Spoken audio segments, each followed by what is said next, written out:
Maida, as you just said, we heard from INEOS telling us that they are shutting down those impacted segments, and it seems like those efforts are working to tamp down that fire, because you can see behind me here that there's just a little bit of black smoke that is remaining right now. We really haven't been able to smell anything. We're downwind of this fire right now.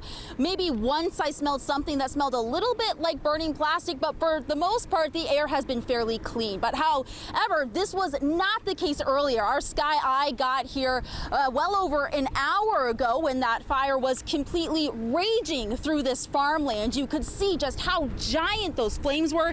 As you said, INEOS told us that this fire was because of a release on a pipeline at their valve site, telling us that those two lines were carrying ethylene and propylene. INEOS, we're being told, is a global chemical company that works with chemicals like polymers, oil, and gas. That, according to their website. And they have told us that right now there is no impact to the local area. However, they are doing air quality testing downwind. As I mentioned, we really haven't been able to smell anything in the air, despite the fact that we are downwind.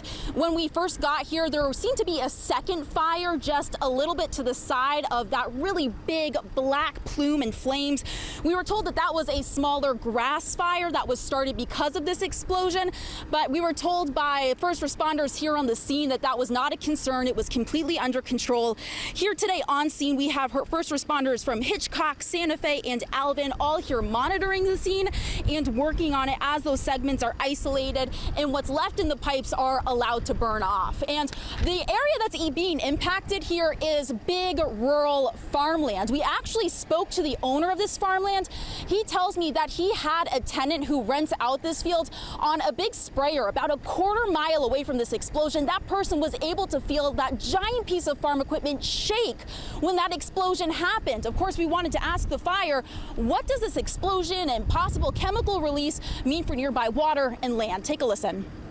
And there's always potential negative impacts from whether it's oil and gas production or transportation of those type of products. There's risk involved, and you try to do what you can to mitigate that as a landowner, but sometimes some of that's out of your control and it's left to other people. And we are hoping to hear from the tenant who was on that sprayer and alerted that landowner. Actually, I just saw a car pull up, so I'm hoping this is going to be him. We're going to jump to the side and speak to him about his first-hand experience with that explosion. As soon as we have more details, we'll be sure to come back to you. From Brazoria County, I'm Liliana Pearson, ABC 13 Eyewitness News.